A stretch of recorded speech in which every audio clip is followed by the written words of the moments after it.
Assalamualaikum warahmatullahi wabarakatuh.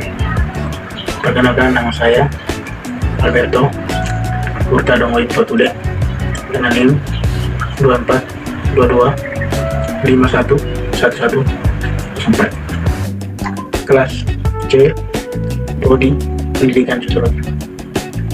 Di sini saya akan mempresentasikan proposal saya dengan judul Penerapan Pembelajaran Sosiologi berbasis kasus untuk mengurangi perilaku bully di kelas 10 SMA Negeri 2 Kupang. Bab 1, pendahuluan. A. Latar belakang. Salah satu fenomena yang menyita perhatian dalam dunia pendidikan zaman sekarang adalah kekerasan di sekolah, baik yang dilakukan siswa terhadap siswa maupun siswa terhadap gurunya.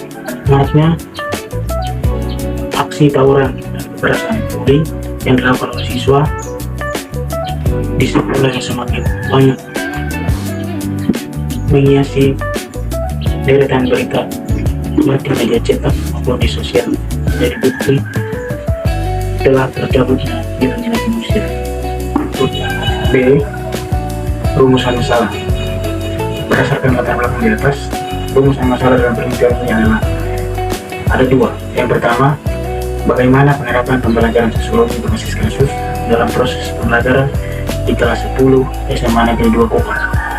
Yang kedua, apa saja faktor pendukung yang menghambat terjadinya penerapan pembelajaran sosiologi berbasis kasus untuk mengurangi perilaku bully.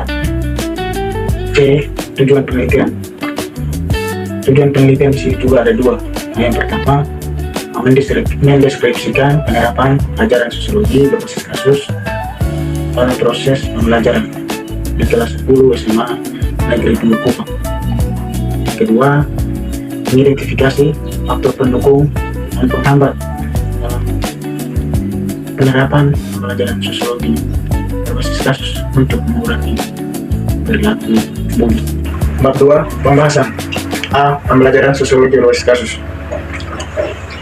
Pembelajaran berbasis kasus adalah pendekatan pembelajaran yang menggunakan kasus skenario dunia nyata sebagai titik awal untuk memperoleh pengetahuan dan keterampilan baru. Pengertian bully.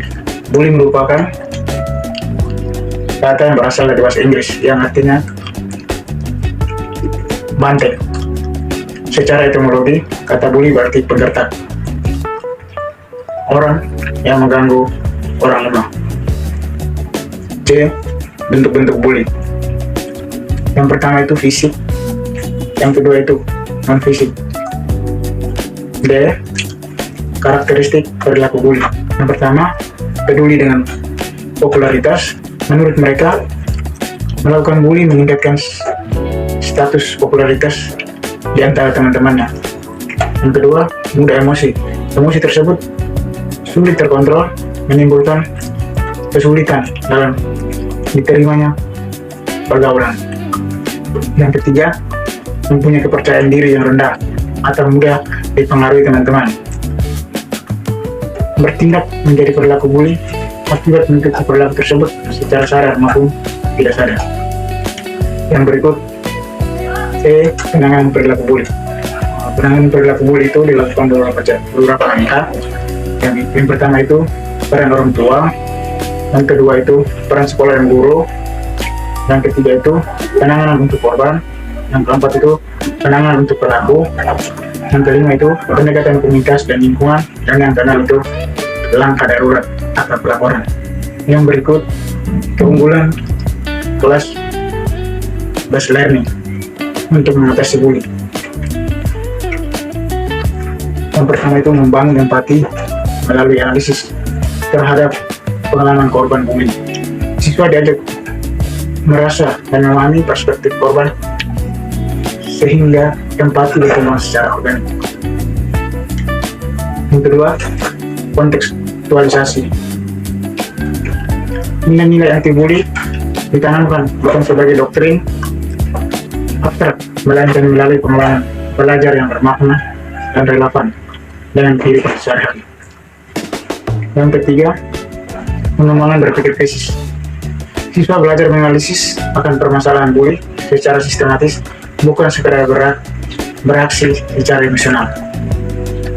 Yang keempat, pemberdayaan siswa sebagai agen perubahan. Proses perumusan solusi melatih siswa untuk merasa bertanggung jawab dan mampu berperan aktif dalam mencegah bullying. Yang kelima, pembelajaran kooperatif. Diskusi kelompok membangun keterampilan solusi positif, termasuk komunikasi efektif, resolusi konflik, dan kerjasama tim. Yang berikut, kelemahan kelas-based learning untuk mengatasi bullying. Di sini ada 4 kelemahan. Yang pertama, hanya berfokus pada garis analisis. Siswa hanya menganalisis masalah di atas kertas tanpa mengubah perilaku mereka secara nyata. Yang kedua, kurang menyentuh emosi. Bully seringkali dipicu oleh masalah psikologis atau trauma yang sulit diselesaikan hanya dengan diskusi kasus. Yang ketiga, membutuhkan banyak waktu. Diskusi dan beda kasus yang mendalam memakan waktu lama di tengah padatnya kurikulum akademik. Yang keempat, resiko bias pelaku. Siswa pelaku bully bisa saja bersikap manipulatif dan memberikan jawaban normatif yang tidak sesuai dengan tindakan aslinya. Bab 3, metode penelitian. A. Jenis penelitian. Penelitian ini menggunakan pendekatan kuantitatif dengan metode eksperimen semu. B. Lokasi dan waktu penelitian. Penelitian ini dilakukan di SMA Negeri 2 di Kota Kupang, Nusa Tenggara Timur. C. Populasi dan sampel penelitian. Subjek penelitian ini adalah siswa kelas 10 di SMA Negeri 2 Kupang, berjumlah 30 siswa dengan rincian 11 siswa laki-laki dan 19 siswa perempuan. D. Teknik dan instrumen pengumpulan data. Yang pertama itu observasi sistematis, yang kedua angket atau kuesioner, yang ketiga wawancara mendalam, yang keempat dokumentasi, dan yang kelima sosiometri. E. Teknik analisis data. Data dalam penelitian ini dianalisis menggunakan teknik analisis data kualitatif model Miles, Huberman, dan Sardano yang mencakup 4 tahap pengumpulan data. Data kolektion, kondensasi data kondension, penyajian data display, dan penarikan atau kesimpulan data.